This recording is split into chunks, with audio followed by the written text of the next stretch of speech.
It was a bright morning when she arrived at the company headquarters.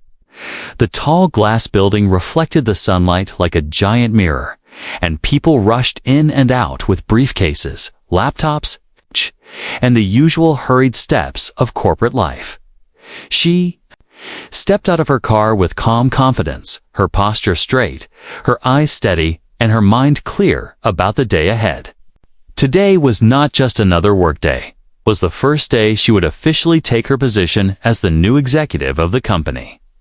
For years, she had worked her way up in different organizations, proving her skills again and again. She had led teams, saved projects, and inspired people to push beyond limits. But this role was different. This was one of the biggest opportunities of her career, and she knew that all eyes would soon be on her. Some would be supportive, others doubtful. But she was ready for whatever the day would bring as she walked through the main doors. She noticed the polished floors, the sound of heels clicking against marble, and the faint smell of fresh coffee drifting from the lobby cafe. The receptionists were busy answering calls and greeting guests, but their tone shifted slightly when they looked at her. Some gave polite smiles, while others gave quick, uninterested glances, as if assuming she was just another visitor. She did not mind. It was something she had experienced many times before. People often judged her without knowing who she was. She carried herself with quiet strength, was dressed in a simple yet professional outfit that spoke of elegance without the need for extravagance. She moved toward the elevators, her mind already rehearsing the plans she had for the company.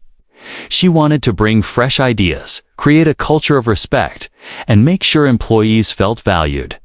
This was not just a job for her. It was a mission to prove that leadership could be both firm and compassionate. The elevator ride to the executive floor was smooth, but felt strangely long.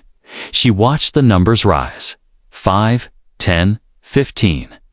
Until it finally reached the top. As the doors opened, she stepped out into a hallway lined with portraits of past leaders, mostly older men in suits, their serious faces frozen in time. She paused for a moment, taking in the history. She knew she would be different from them, and that difference would not be easy for everyone to accept. Still, she smiled, because she believed change was exactly what the company needed. She walked toward the boardroom, where the management team was already gathered for the morning meeting. Through the glass walls, she could see a group of men and women in formal clothes, talking, laughing, and preparing documents. The air inside looked serious yet casual, the kind of atmosphere where people who had worked together for years felt comfortable in their routines. Just before she reached the door, one of the senior managers stepped out. He looked at her quickly, almost dismissively, and without asking who she was, he pointed to a chair outside the room. "You can wait here," he said casually, as though he were speaking to someone unimportant. Then he went back inside without giving her another glance. She stood there for a moment, quiet but thoughtful. Her heart did not race, her hands did not shake. She had faced moments like this before. She knew what it meant to be underestimated, to be judged before anyone even knew her story. Instead of reacting, she simply lowered herself into the chair and folded her hands on her lap. She would wait. Not because she had to, but because in that single moment, she understood more about the management team than any document could tell her. Their lack of respect, their quickness to judge, and their arrogance were all on display before she had even spoken a word as she sat outside. Employees walked past, glancing at her as if trying to figure out who she was. Some looked curious, others indifferent. No one imagined that the woman sitting silently in the hallway was about to walk into that boardroom with more power than anyone else inside. She allowed herself a small smile at the thought. The minutes ticked by slowly, but her patience never wavered. She was used to waiting, used to being overlooked, and used to proving people wrong. If anything, the incident only strengthened her resolve. She thought about all the challenges she had faced to reach this level, the late nights, the doubters, the times she had to speak louder just to be heard. And now, here she was, ready to lead. Ready to set a new standard. When the boardroom door finally opened again, she rose gracefully from her seat. She did not rush. She did not show anger. She simply walked forward with the quiet confidence of someone who knew her worth. The moment of introduction was only seconds away, but already the story had begun, one that the management team would never forget. Little did they know that the woman they had asked to wait outside was not there to wait for their approval. She was there to lead. And in just a few minutes, their entire world was about to change.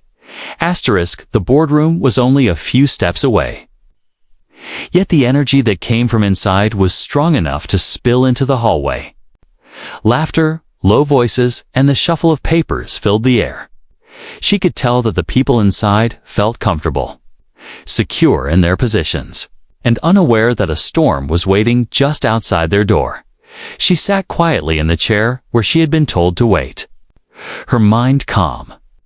Though her heart carried a heavy truth, she had known her whole life that respect is not always given freely, especially to women who look like her. She had learned over the years that sometimes people see your skin before they see your skills and your gender before your strength. But what they failed to understand was that every moment of dismissal only sharpened her focus and made her resolve stronger. Inside the boardroom, the executives carried on with their chatter. Some reviewed spreadsheets, others exchanged jokes about the weekend. No one bothered to ask who she was or why she was waiting outside. To them, she must have looked like someone with no authority, maybe a staff assistant, maybe a visitor who had arrived at the wrong time.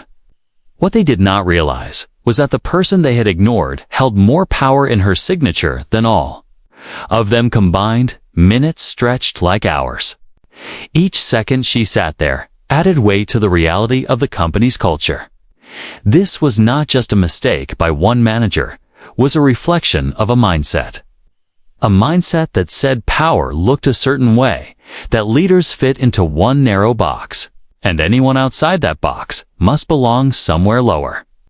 She could almost feel the walls around her, whispering stories of how many people before her had probably felt the same sting of disrespect, but had no choice but to stay silent. Her mind drifted back to her childhood, to her mother's voice reminding her, "You will not always be treated fairly, but you must always know who you are." That lesson had carried her through schools where teachers doubted her, through jobs where coworkers underestimated her, through meetings where her ideas were ignored until repeated by someone else. Today was just another page in that same book. This time, she held the pen. The door creaked open slightly, and one of the executives stepped out again. He looked at her briefly, his eyes scanning her from head to toe.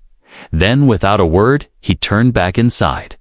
The dismissal was so casual, so thoughtless, that it almost made her laugh. How easy it was for them to underestimate her. How blind. They were to the truth, sitting right outside their room. Still, she did not allow anger to take control. Anger was heavy, and she had learned long ago not to carry it when it wasn't hers to bear. Instead, she chose patience. Patience had always been her weapon, and she wielded it with the grace of someone who knew that the right moment would always come.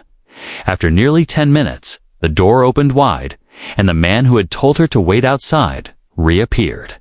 He gestured, with a half smile, the kind of smile that was polite but not genuine. "You can come in now," he said, his tone light, as though granting a small favor. He still had no idea who she was. She rose from the chair, her every step measured and deliberate. As she walked past him into the boardroom, she could feel the eyes of the management team turning toward her. Some looked confused, others indifferent. No one stood to greet her. No one offered the respect normally given to an executive entering. The room, the air inside, was thick with assumption. They assumed she was there to present on behalf of someone else.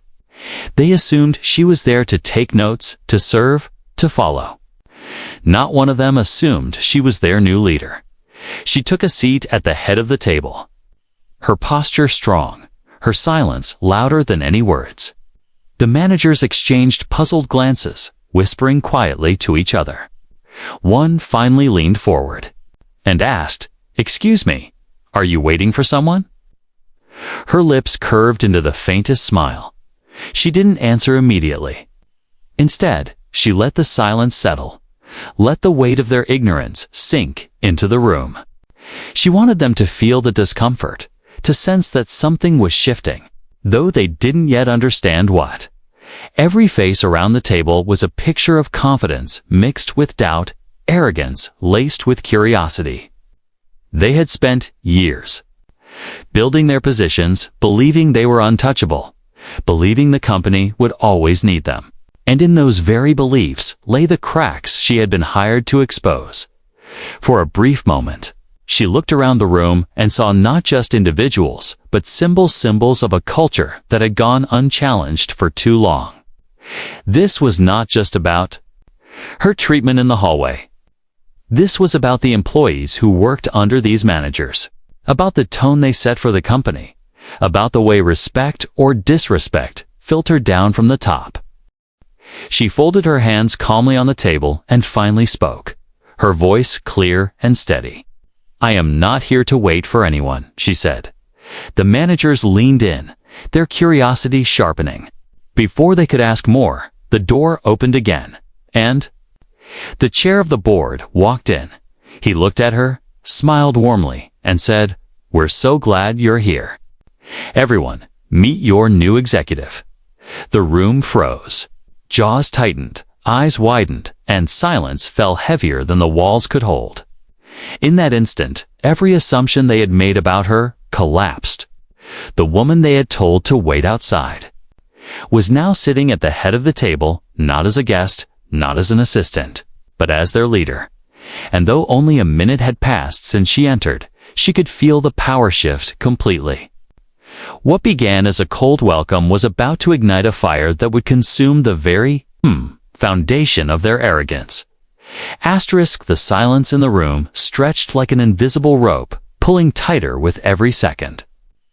The executives who had once laughed and joked now sat stiff in their chairs, their faces pale with shock. They had been so sure of themselves, so certain of their assumptions, but now all of that confidence had been stripped away. And she, the woman they had told to wait outside, sat calmly at the head of the table, watching them. She didn't rush to speak. Instead, she allowed the quiet to do its work. She wanted them to feel the weight of their actions, to reflect in that uneasy silence on how quickly they had judged her.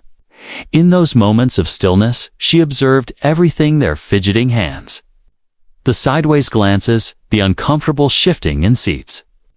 Every gesture told her more about them than their polished resumes ever could. As they stared at her, she studied them in return. She noticed the way one man avoided eye contact, staring down at the papers in front of him as if the numbers on the page could rescue him from the embarrassment of the truth. Another leaned back in his chair, forcing a smirk that looked more like a shield than confidence. A woman at the far end of the table twirled her pen nervously, her eyes darting around the room. Waiting for someone else to break the silence first, she realized something powerful in that moment. The way people behave when they think no one important is watching reveals who they truly are. When they thought she was just an outsider, someone of little value, they had shown their true cultured, missive, arrogant, careless with respect. And now, as they realized she was the leader they would answer to, their masks were cracking. She thought back to the moment she had been told to wait outside. At first, it had stung not because she needed their approval, but because she knew exactly what it meant. It wasn't just about her. It was about every person who had ever been underestimated, every employee who had been overlooked, every voice that had been silenced. What happened to her was not was a symptom of something bigger. Now that she was inside the boardroom, she understood she had been given a rare gift. She had seen them in their unguarded state before they had the chance to put on smiles and pretend to be supportive. She had seen the truth, and the truth was ugly. The chairman of the board spoke warmly, trying to cut through the tension. He introduced her with pride, explaining her accomplishments, her leadership history, her vision for the future. But she noticed that while his words were strong, the manager's reactions were weak. They nodded politely, some forced smiles returning. But the energy in the room was still heavy with discomfort. And so, she stayed quiet a little longer. Observation had always been one of her greatest strengths. When others rushed to speak, she chose to listen. When others acted quickly, she chose to watch. Over the years, this patience had saved her from countless mistakes and had given her insights others overlooked. Today was no different. She listened as the managers tried to continue the meeting as if nothing had happened. One man began presenting quarterly results, his voice steady at first, but cracking when he glanced at her. Another added comments about projected growth, but his words felt rehearsed, lacking the usual confidence. They were trying to prove themselves, trying to reclaim the authority they had lost in just a few minutes. But she saw beyond their words. She noticed how they avoided acknowledging what had happened in the hallway. She noticed how not one of them offered an apology, not even the smallest acknowledgement of their mistake. Their silence in that regard was louder than anything they could have said. Her thoughts grew sharper as she observed. These were not leaders who inspired respect. They demanded it without earning it. They were not visionaries who guided with wisdom. They clung to routine, afraid of change. And above all, they lacked humility. The one quality she believed was essential for leadership. The more she watched, the clearer her decision became. She knew she could not build a new culture of respect on such a broken foundation. These people, who had been entrusted with power, had already failed the simplest test of humanity, recognizing worth in another person. Still, she did not show her hand. Instead, she leaned back slightly in her chair, her expression calm, her eyes thoughtful. She wanted them to believe she was simply listening, perhaps even impressed by their reports. But inside, her mind was already writing a new script, one that would change everything. She thought of the employees outside this boardroom, the hard-working staff who looked up to these managers for guidance. If the managers could dismiss her so easily, how were they treating those beneath them? If they couldn't recognize a leader when she stood before them, what kind of blind spots did they carry in their daily decisions? Her chest tightened, not with fear, but with resolve. She knew she had been placed in this position for a reason. Life had taught her that every challenge, every insult, every dismissal was not meant to break her, but to prepare her. And now, watching these executives squirm under the weight of their own arrogance, she knew that her preparation was complete. When the final report ended, the room once again fell into silence. Papers shuffled, throats cleared, and eyes avoided hers. It was her turn to speak, and they all knew it.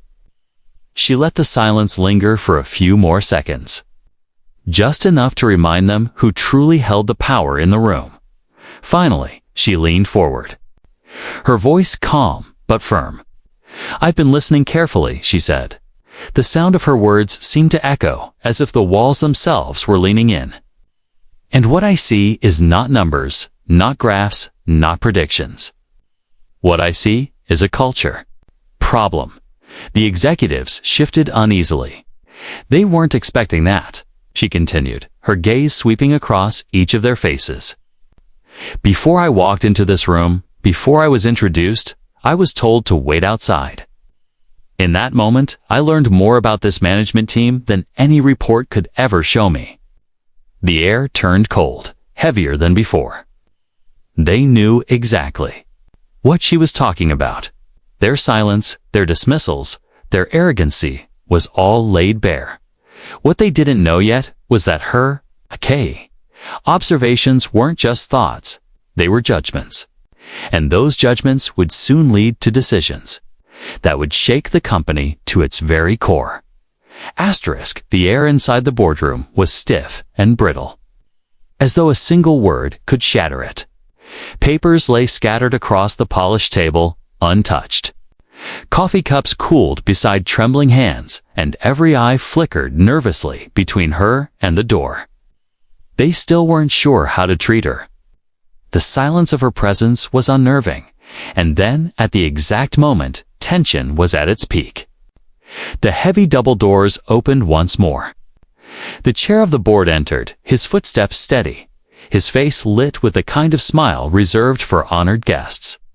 The managers, relieved at the interruption, turned toward him like schoolchildren looking to a teacher for guidance. The chair of the board didn't hesitate. He walked directly to her, extended his hand warmly, and said, "We're so glad to have you here." Then, with a proud voice that filled the room, he turned to the management team and announced, "Everyone, meet your new executive leader." The words struck the room like a thunderclap. Chairs squeaked as executives shifted uncomfortably. Some leaned forward in shock. Others leaned back as though pushed by an invisible force. Mouths opened slightly, but no sound escaped.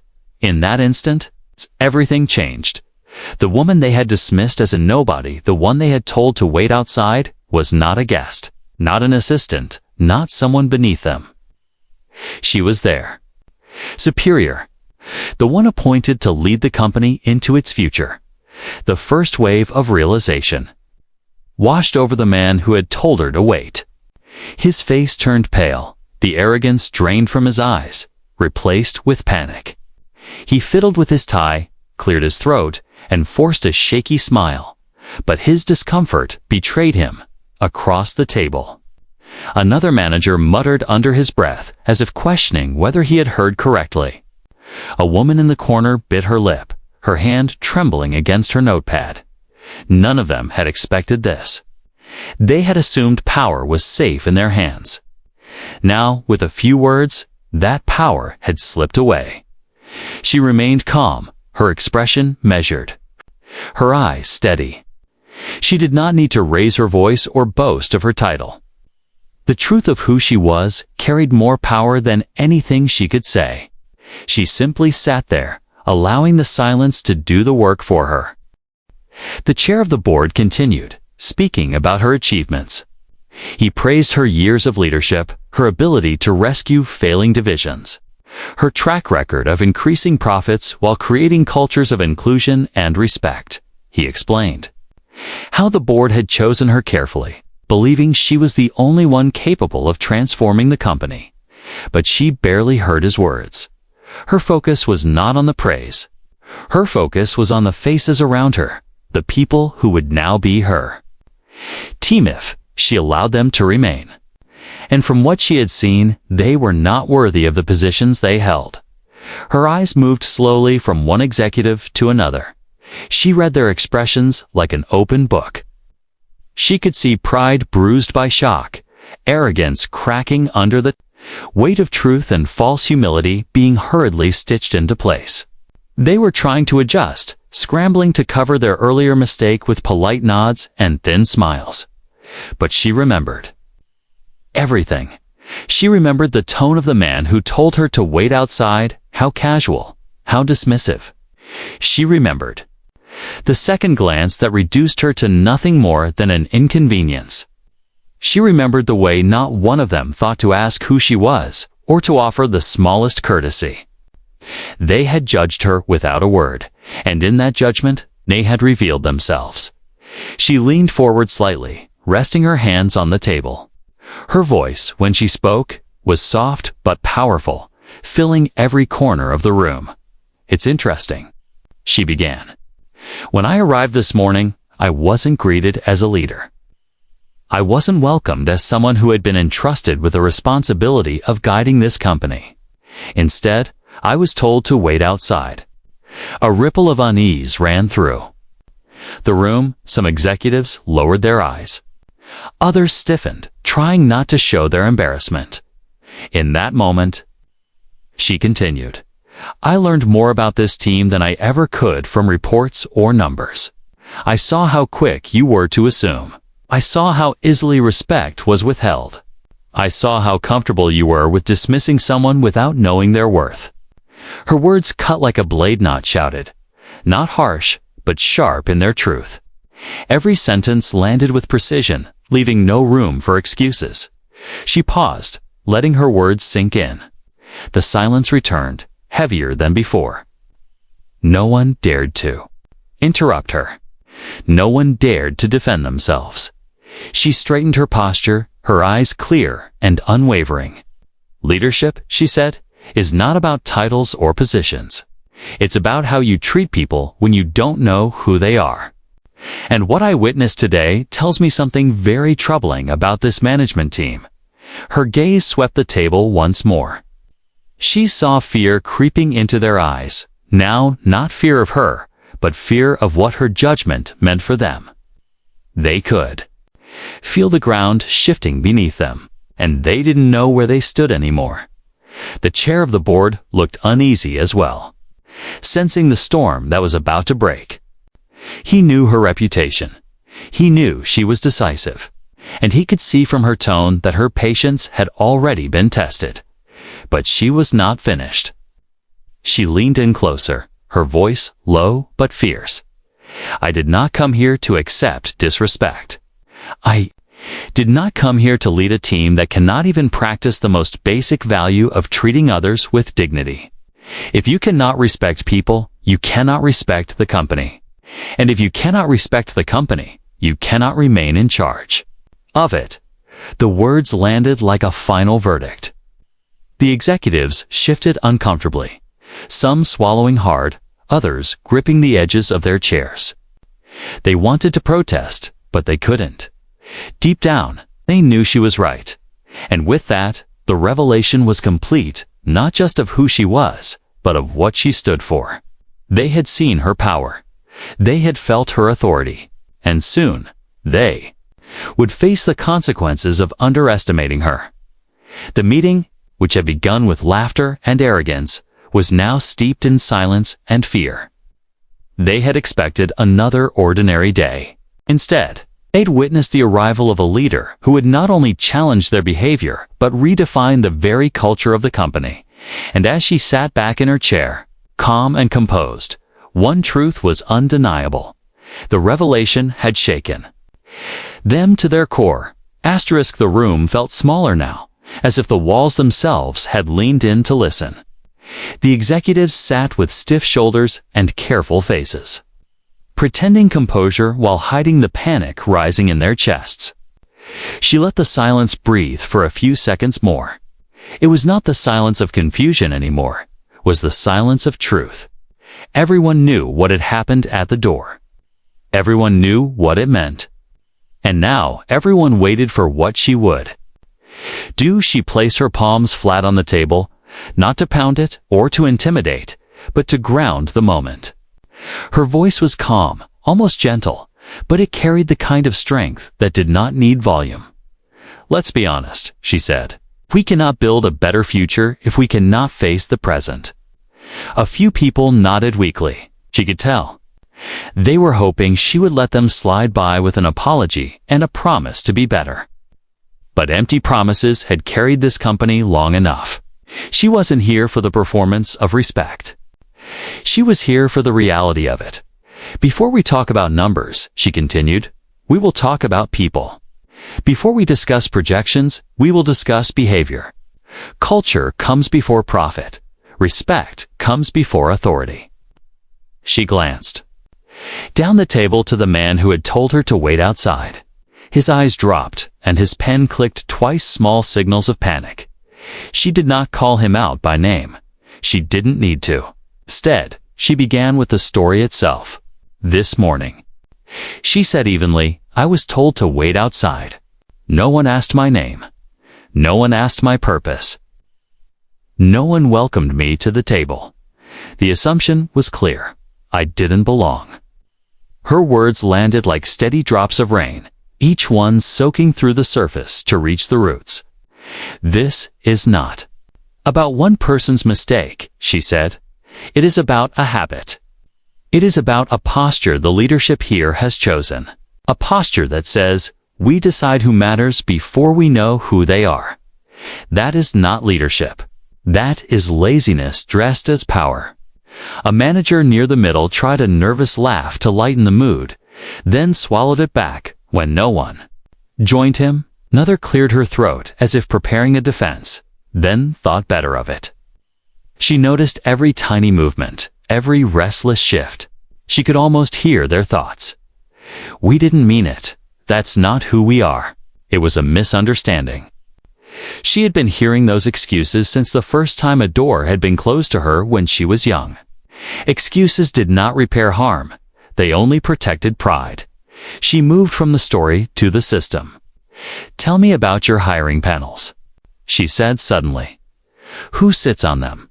How many voices? How many perspectives? The HR head started to answer, fumbling through a standard line about fairness and standard processes. She let him finish, then asked, how do you measure whether a candidate is respected in the process, not hired respected? How do you measure that? Silence. The room blinked as one. She continued, what happens to an employee who files a complaint about a manager in this room? How long does it take to be heard? Who pays the cost of speaking up, the person named in the complaint, or the person brave enough to file it? Again, silence. Again, the discomfort tightened around their collars. Here is what I've observed without seeing a single form. She said, you have systems that look compliant on paper and feel cold in practice. You have rules that protect the company and leave the people unprotected. You have leadership that expects deference but does not offer dignity. That ends today. No one moved. She could sense the fear start to harden into resistance, the quiet kind. The kind that nods in the meeting and blocks in the hallway afterward. She knew that kind of resistance well, and she knew how to face it. With clarity no one could misunderstand. She stood, not in anger, but to shift the energy of the room. We're going to work through this like professionals, she said. We'll ask straight questions. I expect straight answers. If you do not know an answer, say so. If you do, then own it. If you made a mistake, name it. She turned to the man nearest the door, the one who had pointed her to the hallway chair. What made you so sure I did not belong at this table? The man tried to speak, but his first word cracked. He took a breath and said, I assumed you were early for an admin appointment. I didn't recognize you. He tried to add a smile that asked for mercy. She did not return it. You did not recognize me, she said. That is understandable. You did not ask me. That is unacceptable. Then she looked at the others, who saw me waiting outside. Hands lifted slowly around the table, some halfway, some barely. Who wondered who I was and did nothing? More hands. Who felt something was off and kept quiet because it was easier? Almost every hand rose then, some with shame, some with resignation. She nodded once. Thank you for your honesty. This is how we begin, by telling the truth about ourselves. She walked to the far end of the table, stopping near the woman with the trembling pen. You run operations, she said. How does it feel to watch something wrong happen and say nothing? The woman's eyes watered. It feels familiar, she whispered. It feels like the cost of keeping peace.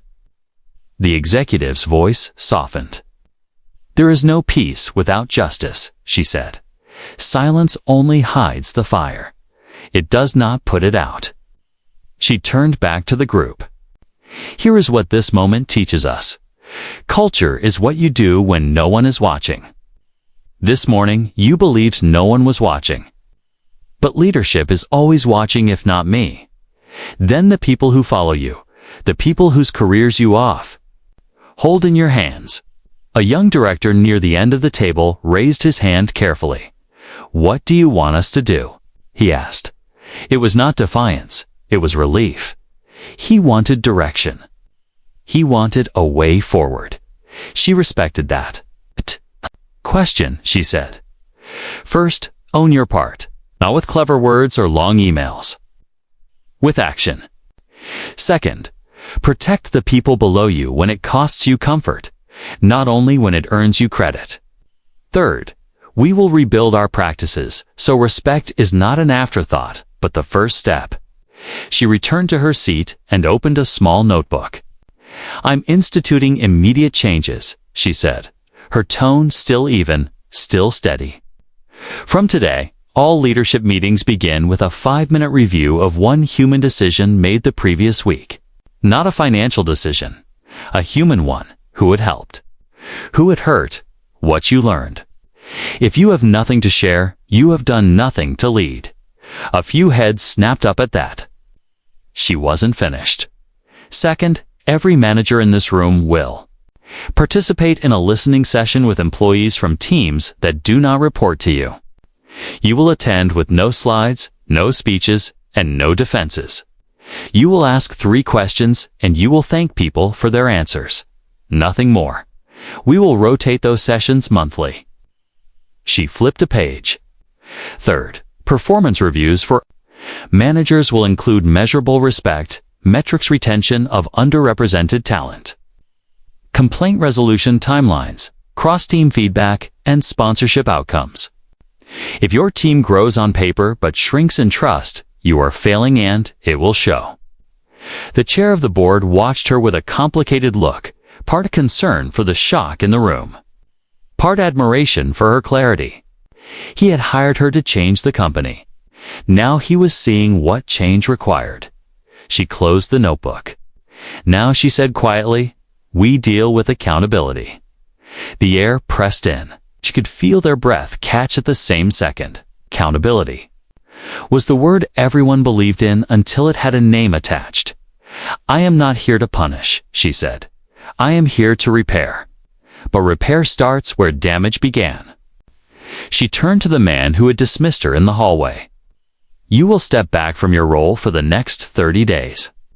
During that time, you will complete listening sessions with every department you touch, and you will submit a written plan to rebuild trust, reviewed by HR and by me.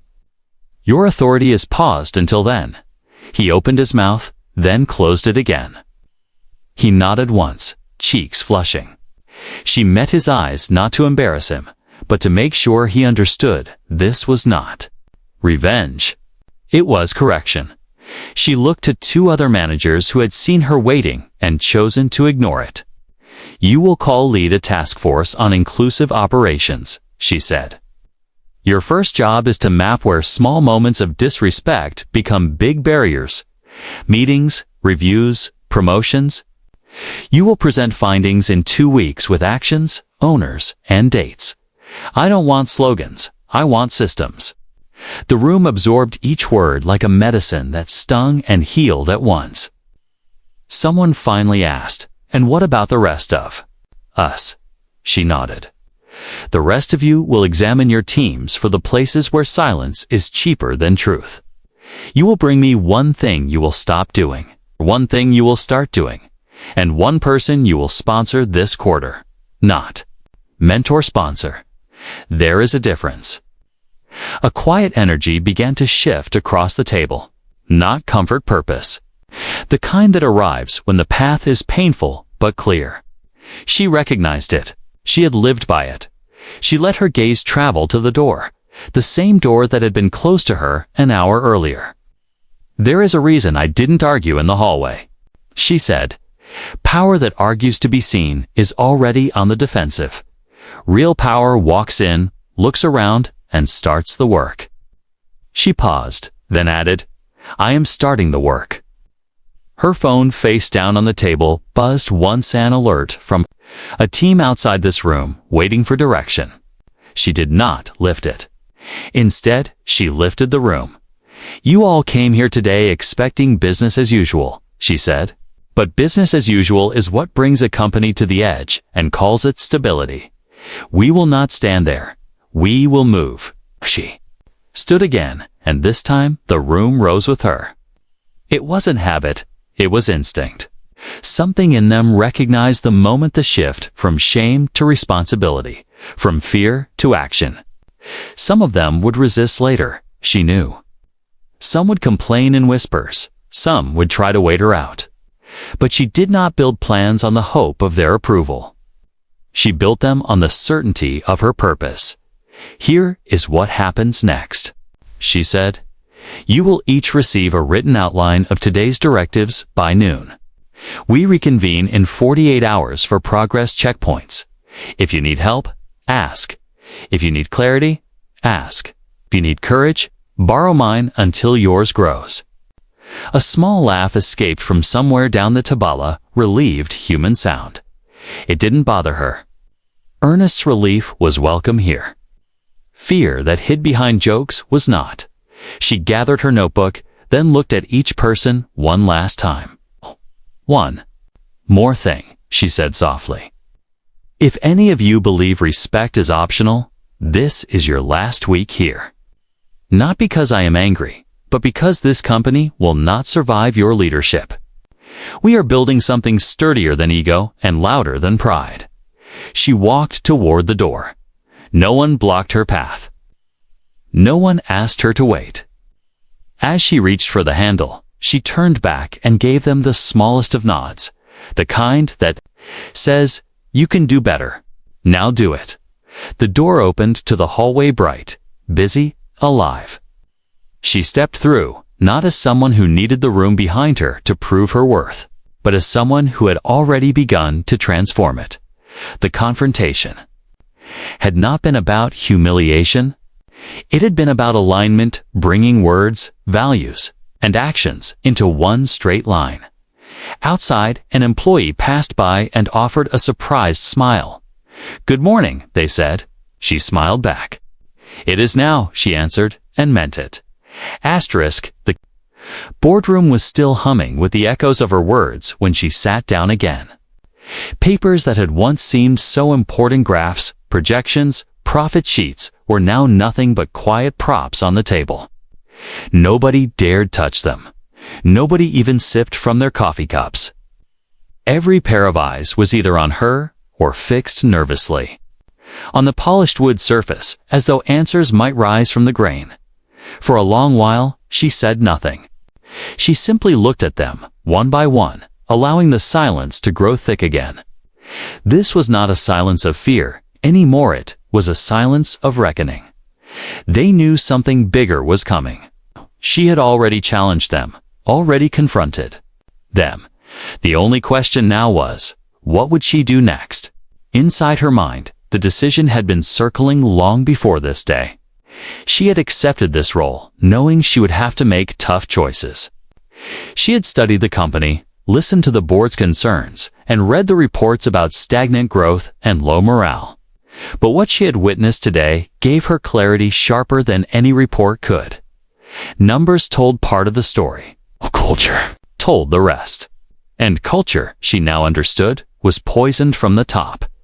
She thought of the employees downstairs, the ones working at cubicles, answering phones, moving shipments, writing code, building the actual product that kept the company alive. What message would it send if she ignored what had just happened?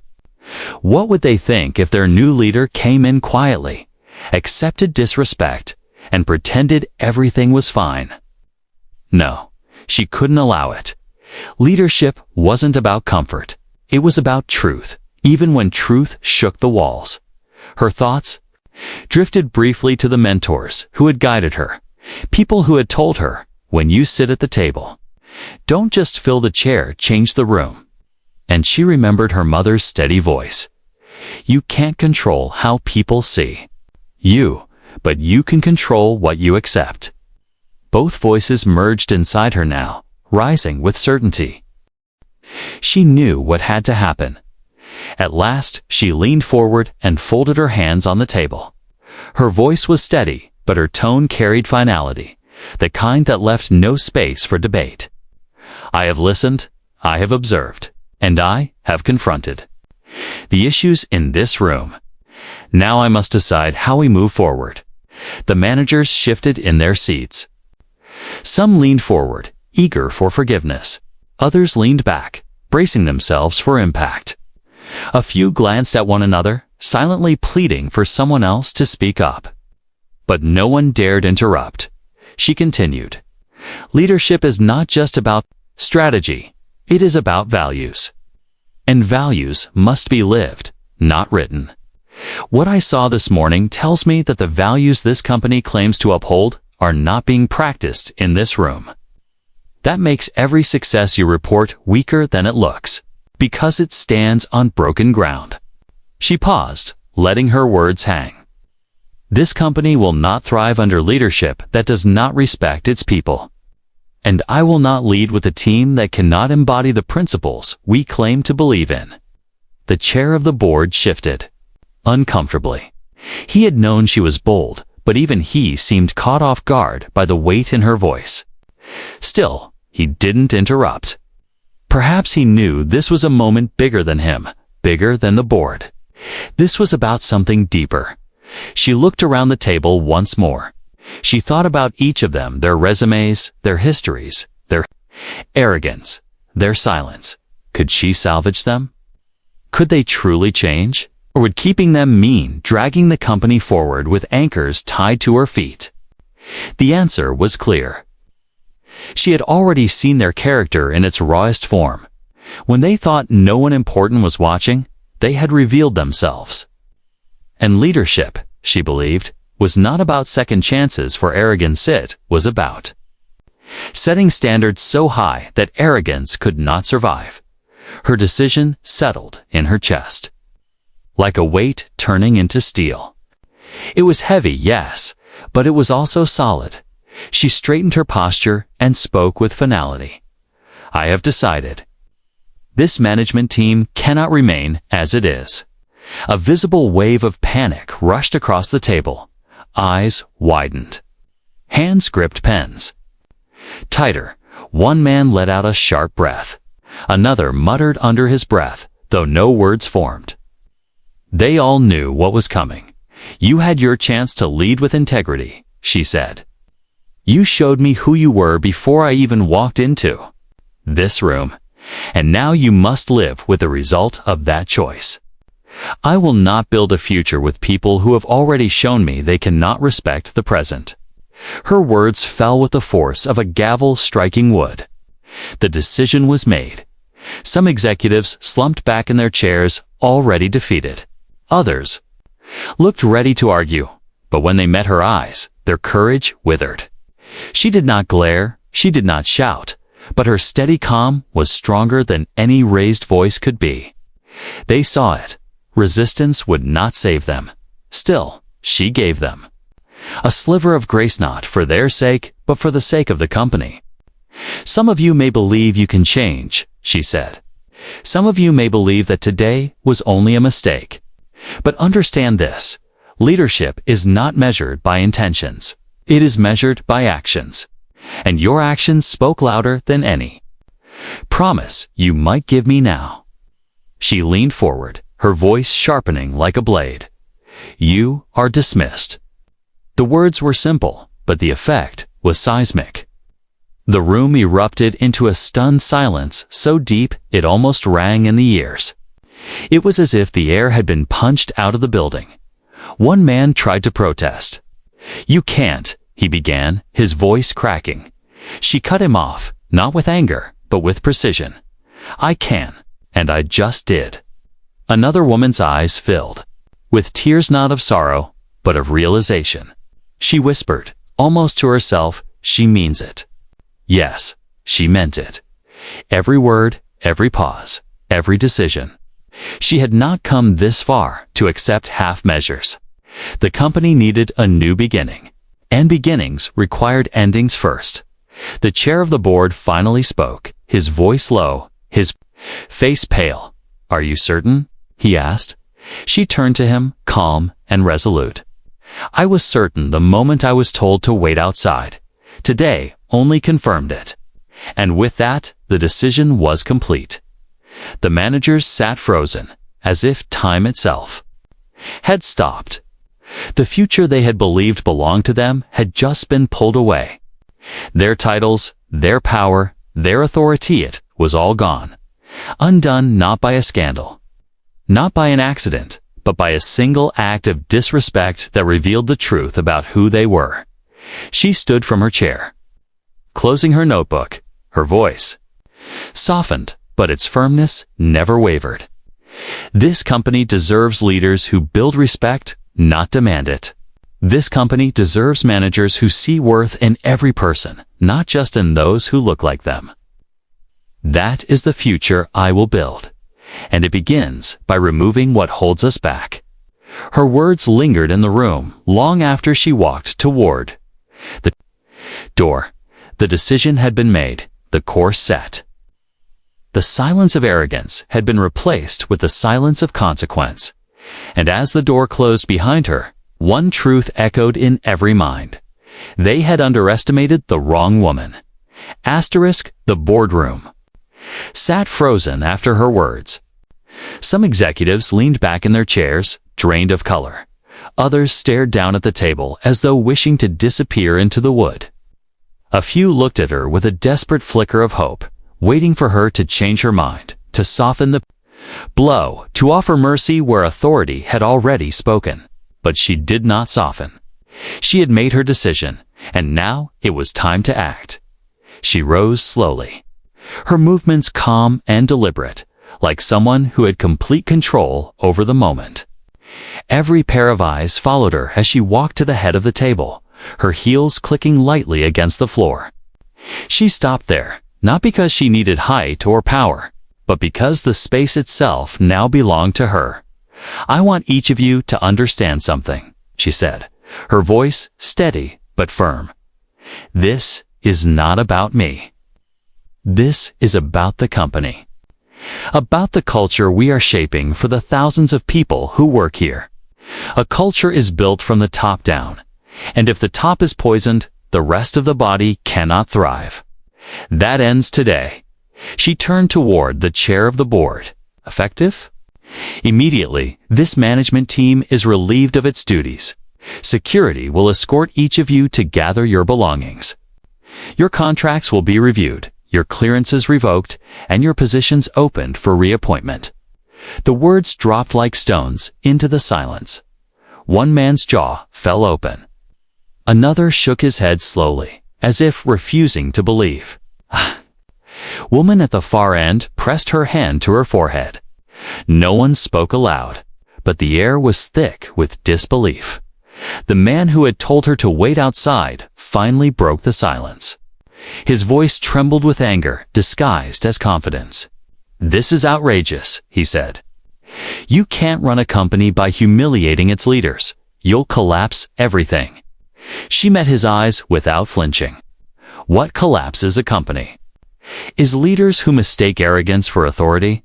What destroys a future is leadership without respect. You had a chance to prove otherwise, and you showed me who you are. This is not humiliation. This is accountability. He tried to argue further, but his words dissolved under the weight of her calm.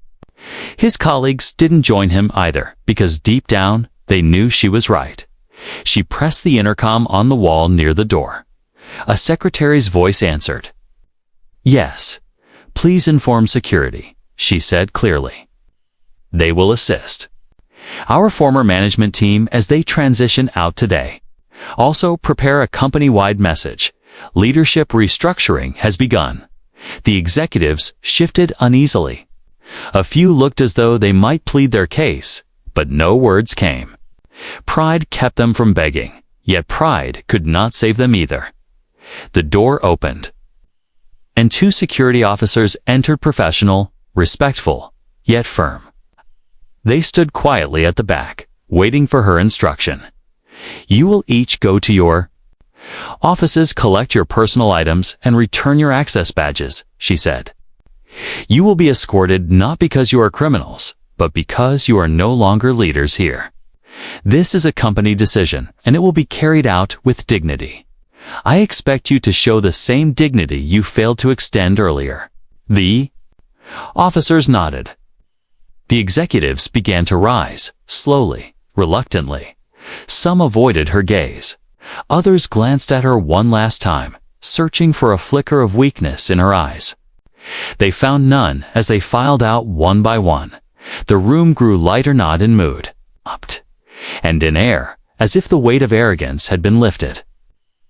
She remained standing until the last one left, her posture steady, her resolve unshaken.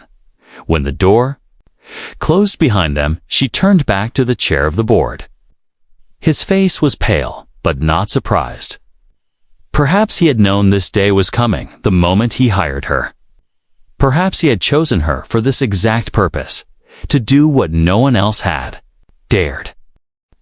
"You've just removed an entire management team in one stroke," he said quietly. She nodded. "Because it only takes one stroke to cut away rot. We can rebuild something healthier in its place." He studied her for a moment, then gave a slow, resigned nod. "Then we rebuild." She sat back down, opened her notebook, and began writing a list not of punishments, but of priorities. Her handwriting was quick, but each word carried weight. Recruit new leaders. Implement respect first. Culture. Weekly accountability reviews. Employee listening forums. Transparent promotion systems. Her vision was already taking form. A knock sounded at the door. An assistant peeked in nervously. "The staff on the executive floor are asking what just happened," she said. She smiled faintly. "Tell them the company has a new direction, and tell them I'll be speaking to everyone this afternoon." The assistant nodded, her eyes wide with a mix of shock and admiration, and slipped out again. She leaned back in her chair, exhaling slowly. For a moment, she let herself feel the weight of what had just happened. It wasn't easy to dismiss an entire team of powerful people. It wasn't easy to take such a bold step on her first day. But leadership was never about ease, was about doing what had to be done for the sake of something larger. Her thoughts wandered to the employees she had yet to meet. She imagined the relief some of them might feel, knowing a new leader had drawn a clear line against disrespect. She imagined the hope that would rise among those who had been silenced or overlooked for years. And she knew the company's true future didn't begin in that boardroom, it began in the hallways. The cubicles, the warehouse floors, and the break rooms where real work happened, hours later. When word had spread across the building, employees gathered in the auditorium. She stepped onto the stage, not with pomp or flash, but with the same calm confidence she had carried all day. "Many of you have heard what happened this morning," she said. Murmurs rippled through the crowd. She raised a hand, and silence returned. "I want you to know this. Leadership is not about titles. It is about respect. And if your leaders do not respect you, they cannot lead you. That is why changes were made today. Not for power, not for image, but for culture. This company deserves better, and together we will build it." Applause erupted, first hesitant, then stronger, spreading like fire until the whole room was alive with clapping. Some employees stood, some cheered. Many smiled with relief, for the first time in years. They felt hope radiating from the top. She looked out at them and smiled, not with pride, but with purpose. This was why she had acted, not to punish, but to rebuild. Not to destroy, but to renew. The boardroom had been the stage for the decision. The auditorium was the beginning of action, and the real work, the rebuilding of trust. The shaping of a new culture was just beginning as she stepped down from the stage. Employees reached out to shake her hand, to thank her, to tell her their stories. She listened to each one with the same steady patience, knowing every story was a brick in the foundation of the company's future. Behind her, the old management team was gone. Ahead of her, a new era had begun. And at the center of it all was a leader who had refused to wait outside because she had always belonged at the head of the table. Months had passed since that unforgettable morning in the boardroom, yet the memory of it lingered in every corner of the company, like a story that people whispered in hallways, retold in cafeterias, and carried home after work. Employees described it as the day the company's pulse changed. The day respect became more than a word in a handbook. The day leadership found its backbone again. Her decision to dismiss the entire management team had spread through the business world like wildfire. At first, outsiders called it reckless. Analysts wondered if the company would collapse without its long-standing leaders. Competitors waited eagerly, hoping the decision would weaken them. But something remarkable happened instead. The company didn't crumble. It grew stronger. She began by handpicking a new leadership team, not from the same recycled circles of people who had always been given power, but from fresh places. She promoted managers who had quietly supported their teams but never received recognition. She brought in leaders from outside who understood the importance of listening as much as speaking. She sought voices that had been ignored, employees who had been overlooked, and gave them space to rise. The difference was visible almost immediately. In team meetings, people began speaking more freely, no longer afraid their ideas would be dismissed. In offices and break rooms, conversations carried a lighter tone, because the weight of arrogance at the top had been lifted. Employee turnover dropped sharply. Productivity climbed not because people feared punishment, but because they finally felt valued. She didn't stop there. She introduced new traditions that seemed small but meant everything. Once a month, she walked the floors of every department without warning, talking to employees directly, asking them what was working and what wasn't. She replaced long, rigid reports with short weekly check-ins where leaders shared not just business wins, but human win stories of employees who had shown creativity, resilience, or kindness. And people believed her because she didn't just listen, she acted. When an employee in logistics explained how outdated equipment slowed their work, new tools arrived within weeks. When a junior developer pointed out how meetings were dominated by the same voices, she ordered rotating speaking slots, giving every team member a chance to contribute. Small changes, perhaps, but they stacked up into something far bigger. Trust, her leadership style, became a case study. Not because it was loud or flashy, but because it was firm and human at the same time. She reminded everyone is not in demanding respect, but in giving it. That was the legacy she was quietly writing day by day. Inside the company, her story became legend. New hires heard it on their first day. Did you know our executive was once told to wait outside? And 1 minute later, she fired the entire management team. It wasn't told as gossip anymore, it was told as a lesson. A reminder to never underestimate anyone and to always treat people with dignity. Because you never know who sits before you. Even outside the company, her reputation soared. Business magazines published articles calling her the executive who redefined leadership. Conference organizers begged her to speak about the moment she chose respect over tradition. Universities invited her to share her story with future leaders. And each time she told it, she didn't frame herself as a hero. She framed it as a warning and a hope, a warning against arrogance, and a hope that leadership everywhere could be better. But the most important legacy wasn't in articles or speeches, it was in the everyday lives of the people she led. Employees who had once considered leaving now stayed because they believed in the culture she had built. Young women who doubted whether they belonged in leadership looked at her and found courage. Black professionals who felt invisible in corporate spaces pointed to her story as proof that strength could not be ignored forever. She herself didn't dwell on the past too much. She was proud of what she had done, but she knew her work was ongoing. Every day brought new challenges, markets to adapt to, competitors to outmaneuver, strategies to refine. But through it all, she never forgot the lesson of that first morning. The small moments reveal the truth.